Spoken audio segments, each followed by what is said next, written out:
Lo que estás a punto de escuchar es una historia sobre las consecuencias de traicionar a quienes nos rodean. Dicen los que saben que hay fuerzas en este mundo que no perdonan el daño que se hace con plena conciencia. Si usted cree que las acciones no tienen precio, esta historia podría cambiar su manera de pensar. Escuche con atención. El precio de la traición. Una historia real ocurrida en Chihuahua, México. Los nombres han sido cambiados para proteger a los involucrados. Elías Quintero era un hombre como muchos en su pueblo, conocido por todos, respetado en la calle y desconocido dentro de su propia casa. Vivía en un barrio tranquilo de Chihuahua junto a su esposa Claudia, una mujer trabajadora que había dedicado sus mejores años a cuidar el hogar que ambos construyeron juntos. Desde afuera todo parecía normal, pero en el interior de esa casa había una mentira que crecía en silencio, día tras día, como una planta venenosa. Elías había aprendido de su padre que el matrimonio era una cosa y la vida personal era otra muy diferente. Creció viendo cómo su padre llegaba tarde, con excusas baratas y el olor a perfume ajeno pegado en la ropa. Y en lugar de rechazar ese ejemplo, Elías lo adoptó como si fuera una herencia natural, algo que simplemente le tocaba repetir. Claudia lo sabía. No con pruebas, pero sí con ese instinto que tienen las mujeres cuando algo no está bien. Aún así, ella seguía ahí, esperando, creyendo que las cosas podían mejorar. Un martes por la mañana, como tantos otros, Elías salió al mercado del centro. Era un lugar bullicioso, lleno de colores, olores y voces. Vendedores que gritaban sus precios, niños corriendo entre los puestos, señoras regateando con bolsas en las manos. Fue ahí, entre montones de chile seco y canastas de fruta, donde sus ojos se cruzaron por primera vez con los de Juanita. Ella acomodaba unas verduras en un puesto cercano y levantó la vista sin querer. Fue un instante breve, pero Elías lo tomó como una invitación. Juanita era una mujer joven, de cabello oscuro y mirada tranquila. También tenía pareja, un hombre al que muy poca gente conocía bien en el pueblo, pero del que todos hablaban en voz baja cuando su nombre salía a la conversación. Nadie decía exactamente por qué, pero había algo en ese hombre que hacía que la gente bajara la mirada y cambiara el tema. Juanita vivía con él desde hacía tiempo, y aunque no parecía del todo feliz, tampoco se veía que fuera a irse pronto. Elías no preguntó nada de eso. No le importó. Solo veía lo que quería ver. Durante varias semanas Elías buscó pretextos para aparecer por el mercado. Le compraba verduras a Juanita aunque ya tuviera en casa todo lo que necesitaba. Le hacía conversación, la hacía reír, le decía cosas bonitas con la misma facilidad con que se dice el clima. Y poco a poco, como pasa con muchas cosas que empiezan en terreno equivocado, la distancia entre ellos fue desapareciendo. Elías sabía perfectamente lo que estaba haciendo. Juanita también. Pero ninguno de los dos se detuvo a pensar en lo que podía venir después. Fue una tarde de jueves cuando todo cruzó la línea que no debía cruzarse. Elías pasó por el mercado cerca del cierre y encontró a Juanita sola, recogiendo su puesto. Hablaron poco. Salieron juntos sin decirle nada a nadie.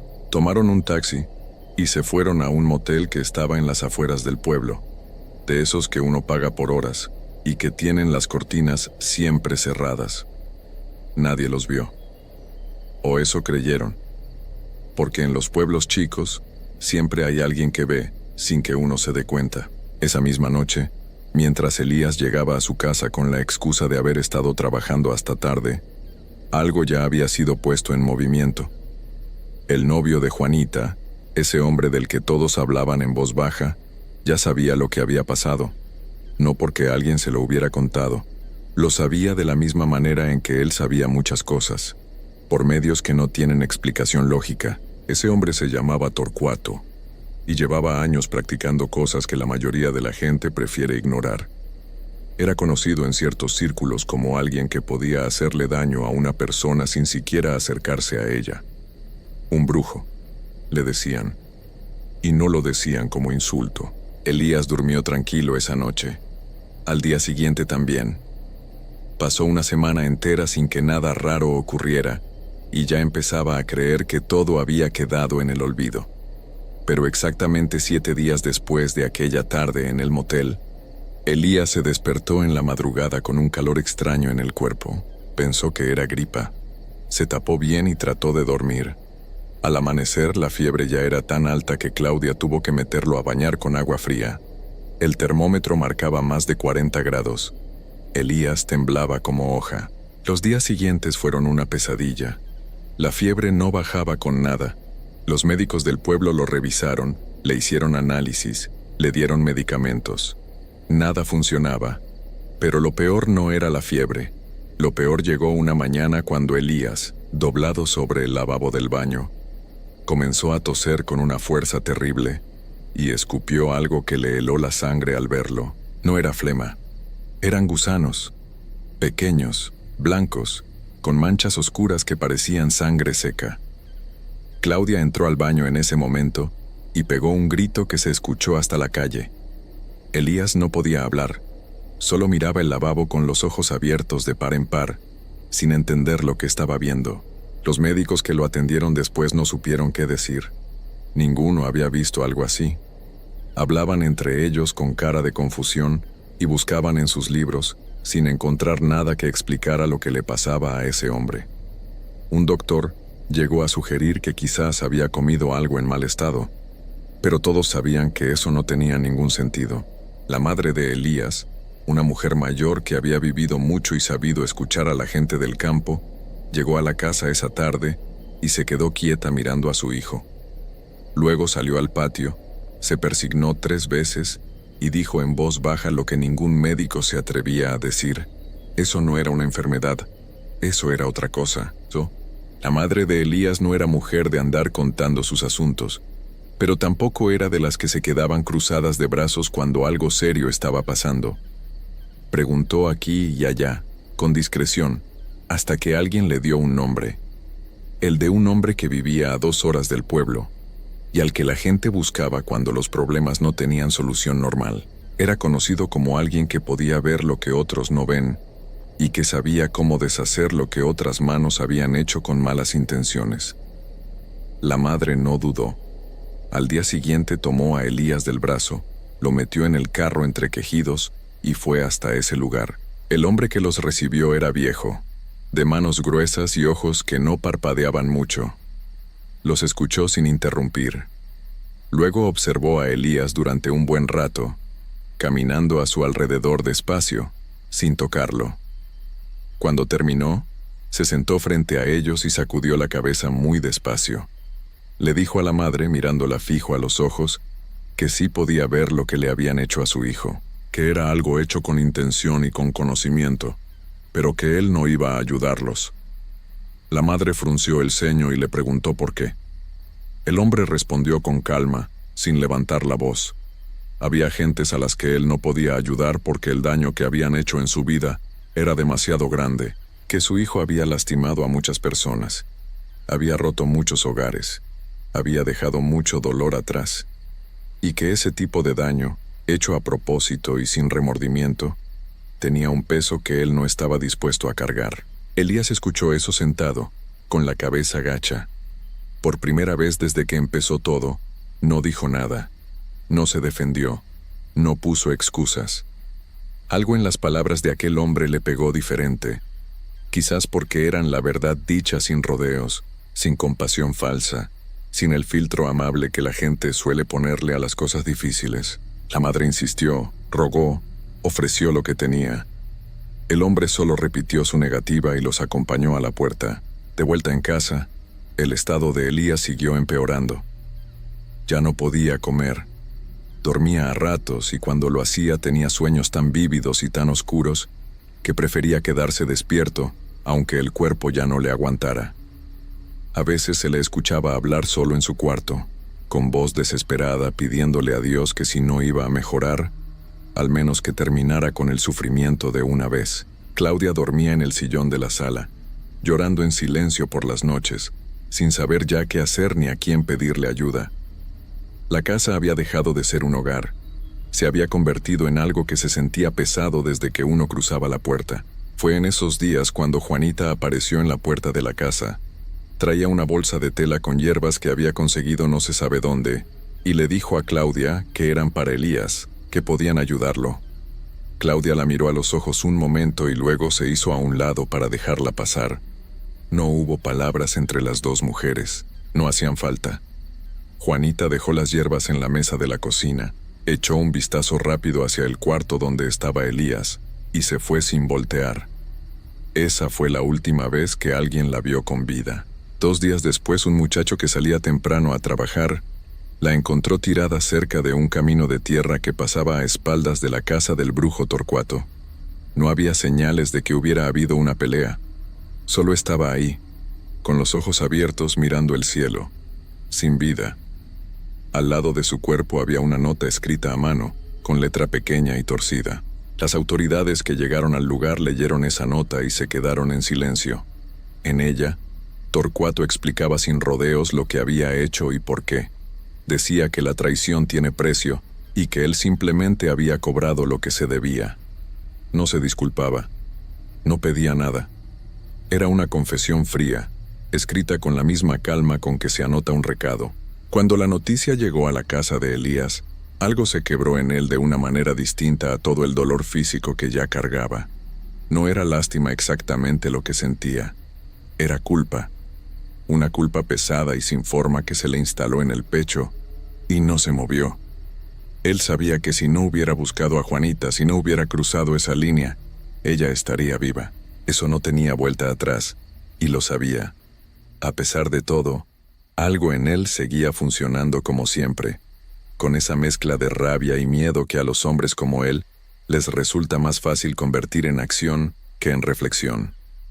Se levantó de la cama como pudo, se vistió temblando y fue hasta la casa de Torcuato. Pero cuando llegó, la casa estaba vacía. No solo sin gente, vacía de verdad.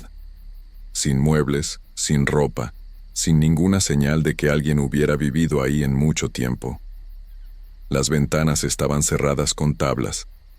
La puerta tenía candado viejo. Los vecinos que estaban afuera dijeron que hacía días no veían a nadie entrar ni salir. Torcuato se había ido. Sabía que era el principal sospechoso y no esperó a que fueran por él.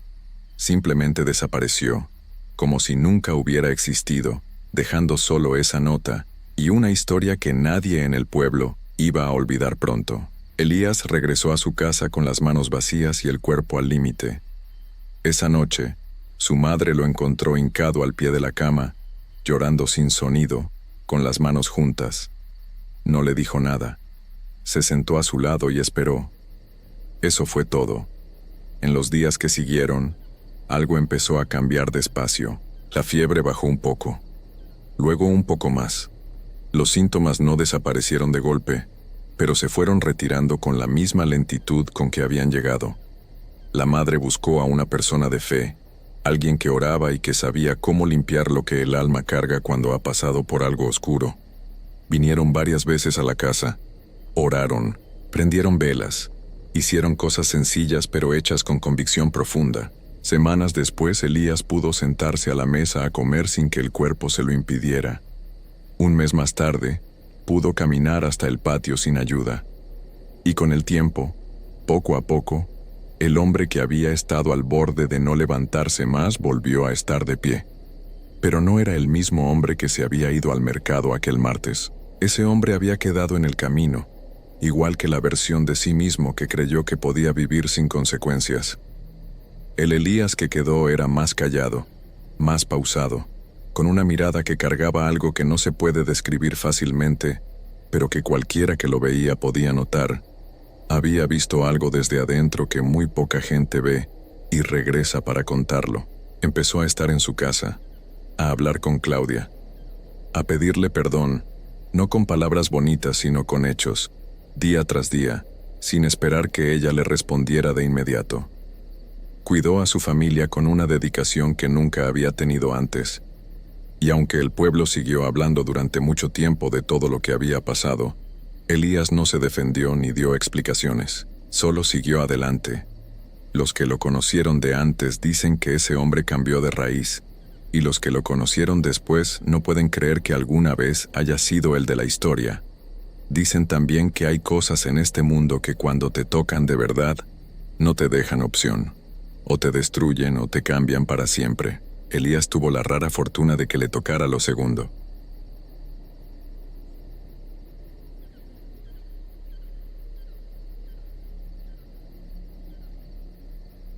Lo que estás a punto de escuchar no es un cuento. Es el recordatorio de que hay cosas que, una vez que se abandonan, nunca vuelven a ser iguales, y que los lugares donde vivió el amor, cuando se quedan solos demasiado tiempo, empiezan a llenarse de otra cosa. Dicen que el ranchito El Mezquite todavía cruje de noche, que hay quienes escuchan pasos en una parcela donde ya nadie siembra, y que el olor a tierra mojada aparece sin razón en los cuartos cerrados. Esto es lo que pasó allí. Don Chava tenía 79 años cuando la gente del pueblo empezó a notar cosas raras, no en él exactamente, sino a su alrededor, en su casa, en sus animales, en el aire que rodeaba su parcela al caer la tarde. Pero nadie decía nada, porque en El Mezquite, un ranchito perdido entre los cerros del estado de Jalisco, hablar de ciertas cosas traía mala suerte, o eso creían. Lo que nadie imaginaba era que el silencio, ese mismo silencio que todos guardaban por costumbre, era exactamente lo que estaba dejando que algo creciera. Don Chava había enviudado años atrás cuando doña Ambrosia, su esposa, falleció después de una larga enfermedad que la fue apagando poco a poco. Desde ese día, él siguió viviendo en la misma casa de adobe donde habían construido su vida juntos, en la misma parcela que él mismo había preparado con sus manos desde joven, y bajo la misma rutina que nunca cambió. Despertarse a las 4 de la mañana, ponerse las botas todavía a oscuras, y salir a trabajar antes de que el sol terminara de asomarse. Cultivaba papayas, frijol y calabaza. No mucho, lo justo para comer y para tener en qué ocupar el cuerpo y la mente. Era respetado por todos en el pueblo, no porque fuera rico ni porque tuviera poder, sino porque nunca se quejaba de nada. Era el tipo de hombre que aguantaba el dolor sin hacer ruido, que sonreía aunque le doliera el cuerpo, que decía, aquí voy, gracias a Dios, cuando en realidad llevaba días sin comer bien. Tuvo 4 hijos, Crescencio, Gilberto, Gerardo y Norma. Todos crecieron en esa misma tierra, jugaron entre esas mismas matas de frijol, bebieron del mismo pozo. Pero cuando se hicieron adultos, la vida los fue jalando hacia otros rumbos. Crescencio y Gilberto cruzaron la frontera y se fueron a trabajar al norte, a Estados Unidos. Gerardo los siguió unos años después. Norma, la única mujer, se casó con un hombre de Guadalajara y se fue a vivir allá. Al principio llamaban seguido, mandaban dinero, prometían regresar pronto, pero el tiempo hace eso que siempre hace. Va poniendo distancia entre las personas, no solo en kilómetros, sino en el alma. Las llamadas se fueron espaciando. Los meses pasaban sin noticias. Y don Chava, que nunca quiso ser carga para nadie, dejó de esperar junto al teléfono y se fue acostumbrando al silencio. Y fue en ese silencio donde empezó todo. Nadie sabe exactamente cuándo comenzó. Algunos dicen que fue después de que don Chava dejó de encender la luz del portal por las noches, porque el recibo de la luz lo preocupaba. Otros dicen que fue cuando el perro que tenía, un animal viejo y tranquilo llamado Canelo, empezó a ponerse raro. El animal dejó de dormir dentro de la casa y comenzó a quedarse pegado a la cerca, con la vista fija en la parcela, como si estuviera viendo algo que nadie más podía ver. Gruñía a veces, sin razón aparente. Y había noches en que aullaba de una manera que ponía los pelos de punta, un sonido largo y bajo que se metía por las ventanas de los vecinos y no los dejaba dormir. Doña Refugio, que vivía a 3 casas de distancia, fue la primera en hablar. Contó que una tarde estaba echando tortillas cuando escuchó que alguien golpeaba la puerta de la casa de don Chava. Pensó que era él que había salido y se le había olvidado la llave, pero cuando se asomó por la ventana de su cocina, vio que don Chava estaba sentado en su equipal afuera, a la vista de todos, y sin embargo los golpes seguían. 3 golpes seguidos. Pausa. 3 golpes más. Don Chava no se movió, solo bajó la cabeza, como si ya supiera lo que era y hubiera decidido no darle importancia. Eso fue lo que más asustó a doña Refugio, no los golpes, sino que el viejo no se sorprendió. Para entonces don Chava ya estaba muy deteriorado físicamente. Quien lo veía de cerca notaba que sus manos temblaban más de lo normal, que caminaba más despacio, que sus ojos tenían ese brillo apagado de quien come poco y duerme mal. Pero él no decía nada. Seguía saliendo a su parcela cada mañana. Seguía saludando a los vecinos con la misma serenidad de siempre. Y cuando alguien le preguntaba cómo estaba, respondía lo mismo que siempre. Bien, bien, aquí nomás. Gracias a Dios. Nadie sabía que había días en que lo único que comía era un par de tortillas con sal, porque el dinero no alcanzaba, y el orgullo no le permitía pedir. Nadie sabía que había noches en que no podía dormir, no por el frío ni por el dolor del cuerpo, sino porque escuchaba cosas que no tenían explicación. Él mismo nunca habló de eso con nadie, pero su vecino más cercano, un hombre llamado Fausto que tenía 50 y tantos años y había conocido a don Chava toda su vida, empezó a notar detalles que no cuadraban. Una mañana llegó a ayudarle con unos costales y encontró la puerta de la casa entreabierta. Adentro todo estaba en orden, pero había un vaso de agua puesto en la mesa que alguien había llenado recientemente, con el agua todavía fresca. Don Chava estaba fuera, en la parcela, y juraba que no había entrado desde la noche anterior. Otro día, Fausto encontró una silla movida del lugar, puesta de cara a la pared, como si alguien hubiera estado sentado mirando el adobe. Don Chava dijo que no la había movido, y Fausto le creyó, porque el anciano no tenía ninguna razón para mentir sobre algo así. Fue entonces cuando un hombre del pueblo, don Octavio, un señor con tierras y dinero que llevaba tiempo queriendo quedarse con la parcela de don Chava, empezó a aparecerse por allá con más frecuencia. Llegaba con palabras suaves, con promesas, con la excusa de que quería ayudar al anciano. Pero en realidad lo que quería era la tierra. Le decía que ya estaba muy grande para seguir trabajando solo, que mejor le vendiera antes de que ya no pudiera hacer nada con ella, que él le daría un precio justo. Don Chava lo escuchaba sin decir nada, y al final siempre respondía lo mismo. Aquí está enterrada mi Ambrosia, aquí me quedo. Don Octavio se iba enojado y regresaba al tiempo con otra propuesta. Y cada vez que pasaba eso, los vecinos notaban que esa noche el perro Canelo ladraba más fuerte, y que las luces de la casa de don Chava parpadeaban aunque él no estuviera dentro. La cosa se puso peor una noche de jueves en que Fausto se despertó a las 2 de la mañana, porque escuchó algo que sonaba como una persona caminando sobre el techo de lámina de la casa de don Chava. Pasos lentos, pesados, de un extremo al otro. Se levantó, salió al patio y miró hacia allá. El techo estaba vacío, no había nadie. Pero los pasos siguieron por unos minutos más, perfectamente audibles en el silencio de la madrugada, antes de detenerse de golpe. Fausto entró de regreso, se persignó 3 veces y no volvió a asomarse. Al día siguiente le contó a don Chava lo que había escuchado. El viejo asintió despacio, sin sorpresa, y dijo solo esto: «Ya sé, no es la primera vez». Después de eso, Fausto empezó a preguntar entre la gente mayor del pueblo si había pasado algo en esa propiedad en el pasado, y fue así como se enteró de que años atrás, mucho antes de que don Chava comprara ese terreno, había habido allí una disputa muy fuerte entre 2 familias por la misma tierra, una disputa que terminó muy mal para uno de los lados. Nadie quería dar detalles.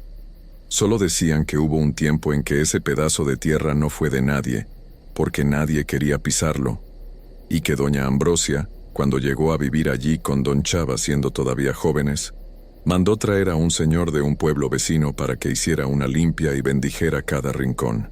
Por años nada pasó. La tierra dio fruto, la casa fue feliz, pero la gente mayor murmuraba que esas cosas no desaparecen, solo duermen, y que se despiertan cuando el amor se va de un lugar, cuando queda solo el abandono. Don Chava se desplomó una mañana en su parcela. Fausto lo encontró tirado entre las matas de calabaza, inconsciente, con la cara quemada por el sol. Lo llevaron al hospital del municipio, y allí los médicos dijeron que el anciano estaba gravemente deshidratado y desnutrido, que el corazón estaba muy débil y que la situación era seria. Fue en el hospital donde los enfermeros lograron comunicarse con Crescencio, el hijo mayor, a través de un número que encontraron anotado en un papel dentro de la cartera de don Chava. El papel estaba tan doblado y gastado que casi no se podía leer, como si llevara años guardado sin ser usado. Crescencio contestó la llamada a las 11 de la noche, hora del norte, y escuchó lo que tenía que escuchar. Dicen que no habló mucho, solo preguntó cómo estaba su padre y cuándo podía llegar. Esa misma semana tomó un camión de regreso, cuando entró al hospital y vio a don Chava en la cama, con los tubos y el suero, con ese cuerpo pequeño y cansado que alguna vez había levantado costales de 100 kilos, algo se rompió en él. No lloró allí, frente a todos. Esperó a salir al pasillo, y entonces sí. Y ese llanto cargaba años de culpa, de llamadas que no se hicieron, de navidades que pasaron sin una visita. Crescencio fue el primero en llegar al rancho, después de que dieron de alta a don Chava. Y lo primero que hizo fue ir a hablar con don Octavio. Nadie supo exactamente qué se dijeron, pero don Octavio no volvió a aparecer por la propiedad. Las visitas, las propuestas, el acoso, todo se detuvo de un día para otro. Y esa misma noche, la primera que Crescencio pasó en la casa de su padre, el perro Canelo durmió dentro por primera vez en meses, sin ladrar, sin gruñir, enrollado junto a la puerta, tranquilo como cuando era cachorro. Poco a poco fueron llegando los demás. Gilberto primero, luego Gerardo, y finalmente Norma con sus hijos. La casa que había estado oscura y en silencio, volvió a tener voces, olores de comida, risas de niños corriendo por el patio. Don Chava se sentaba en su equipal y los miraba a todos con esa cara que tiene la gente cuando recibe algo que ya no esperaba recibir. No pedía nada, solo miraba y sonreía con los ojos. Los 2 últimos años de la vida de don Chava fueron los más tranquilos que tuvo desde que doña Ambrosia se fue. No porque tuviera dinero ni comodidades que antes le faltaban, sino porque tenía a su gente cerca. Sus hijos trabajaron la parcela con él. Sus nietos aprendieron a sembrar frijol. La casa volvió a estar encendida de noche, y las cosas raras, los golpes en la puerta, los pasos en el techo, el vaso de agua aparecido de la nada, todo eso se fue como se va una tormenta cuando escampa, sin drama, sin explicación, como si lo que sea que había estado allí hubiera encontrado lo que buscaba, o hubiera decidido que ya no tenía razón para quedarse. Don Chava murió a los 82 años, una madrugada de mayo, con Crescencio sentado a su lado. No hubo hospital esta vez. Pidió quedarse en su casa, en su cama, con la ventana abierta para que entrara el aire de la parcela. Dicen que antes de cerrar los ojos dijo el nombre de Ambrosia en voz muy baja. Y dicen que en ese momento, aunque no había viento, la llama de la veladora que tenían prendida en el cuarto se dobló hacia un lado, como si alguien hubiera pasado cerca. La gente del pueblo dice que desde entonces la propiedad está en calma, que los hijos de don Chava se turnaron para no dejarla sola, que siguieron sembrando porque así lo hubiera querido él. Pero también hay quienes dicen que de vez en cuando, muy de vez en cuando, en las noches sin luna, se escucha desde afuera el chirrido del equipal de madera moviéndose solo en el portal, como si alguien todavía se sentara allí a esperar, no para asustar, solo para no olvidar que esa tierra fue, durante muchos años, el lugar donde alguien vivió y amó y esperó a los suyos, y que los lugares que cargan ese tipo de historia nunca quedan completamente vacíos. El rancho El Mezquite todavía existe, la parcela todavía da fruto, y el equipal de don Chava todavía está en el portal, exactamente donde él siempre lo puso.